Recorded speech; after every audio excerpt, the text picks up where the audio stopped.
and students, welcome back to my YouTube channel Razvind English. I am Razvind Nirala again in front of you to give you a grammar lesson. And today the lesson is letter writing. In this lesson, we will learn how to write letter and application. You will also learn how to write an application, and you will also learn what type of letters are there and what is the part of a letter.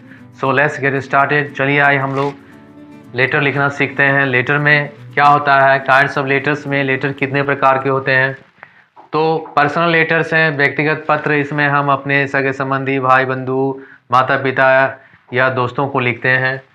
Application हो गया, आवेदन पत्र हो गया, school college के headmaster हो, principal हो, या किसी फॉर्म में लिखते हैं। किसी कंपनी में अगर हमें लिखना होता है तो वहाँ हम एप्लीकेशन लिखते हैं। एक हो गया बिजनेस लेटर, व्यापारिक पत्र हो गया। बिजनेस से संबंधित लेटर होता है वो बिजनेस लेटर होता है।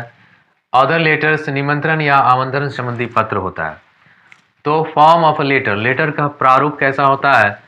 तो पहला हो गया एड्रेस। तो एड्रेस में प्लेस और डेट लिखा है, पहले प्लेस उसके बाद डेट लिखा जाता है। फिर सैल्यूटेशन हो गया, सैल्यूटेशन में अभिवादन होता है, जैसे कि dear friend, my dear friend, respected father, respected mother, dear uncle, ऐसा करके हम अभिवादन लिखते हैं। फिर उसके बाद आता है बॉडी। इसके दो भेद होता है, एक होता है ओपनिंग और एक होता है main part of the body. जैसे कि हम ओपनिंग में लिखते हैं I have got your letter या I have just received your letter, ऐसा करके हम लेटर शुरू करते हैं। फिर उसके बाद में हम जो कहना चाहते हैं लेटर में उस बात को लिखते हैं इस बॉडी में। लीव टेकिंग है, इसमें हम विदा लेते हैं। इसमें कहते हैं with best regards, convey my regards to your parents, give my love to your youngest, ऐसा करके हम लीव टेकिंग में लिखते हैं। फिर उसके बाद है क्लोजिंग है, इसमें हम लिखते हैं your sincerely, your ever, yours truly, ऐसा करके लिखते हैं। और फिर उसके बाद सिग्नेचर हो गया, अपना नाम लिखते हैं। तो इस तरह से क्या है फॉर्म ऑफ लेटर। वह लेटर किस तरह का, पर्सनल लेटर्स। लेकिन एप्लीकेशन में हमें क्या लिखना होगा, मैं यहाँ पर एक एप्लीकेशन लिख देता हूँ, उसको आप देखिए। एप्लीकेशन में एप्लीकेशन फॉर लीव, छुट्टी के लिए एप्लीकेशन। सबसे पहले यहाँ टू लिखना, टू के बाद कभी भी कॉमा नहीं देना है, टू के बाद कभी भी कॉमा नहीं लगाना है।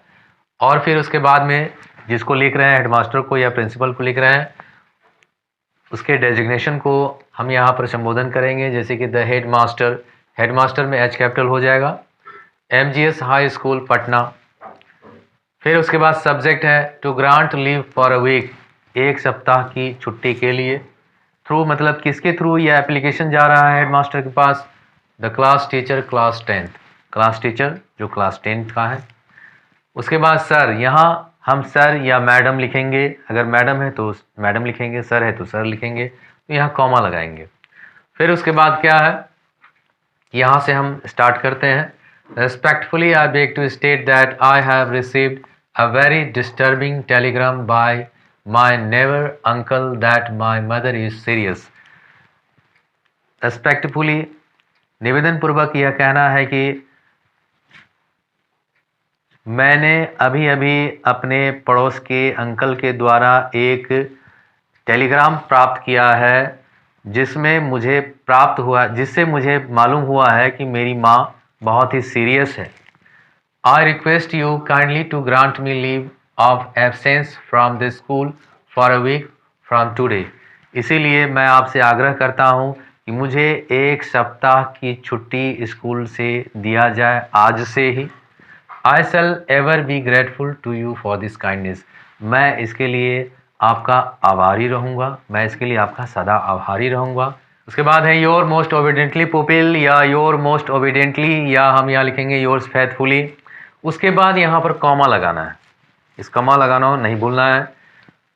उसके नीचे जो लिख रहा है आवेदन, मतलब जो एप्लीकेशन लिख रहा है, उसका नाम, क्लास, रोल नंबर, और बाएं तरफ डेट लिखना है। डेट को हम ऐसे भी लिख सकते हैं और दूसरे तरीके से भी लिख सकते हैं, जैसे 20th जनवरी 2022, ऐसे करके हम एप्लीकेशन लिखेंगे। और फॉर्म ऑफ लेटर ये हो गया, काइंड्स ऑफ लेटर ये हो गया। तो आज के लिए इतना ही। यदि अब तक आप मेरे YouTube चैनल को सब्सक्राइब नहीं किए हैं तो सब्सक्राइब ज़रूर कर लीजिए, बेल आइकन को प्रेस कीजिए ताकि हर लेटेस्ट वीडियो की नोटिफिकेशन आपको मिलता रहे, और अधिक से अधिक कमेंट कीजिए, वीडियो लेसन को शेयर कीजिए। Thank you very much. Have a nice day, have a nice dream.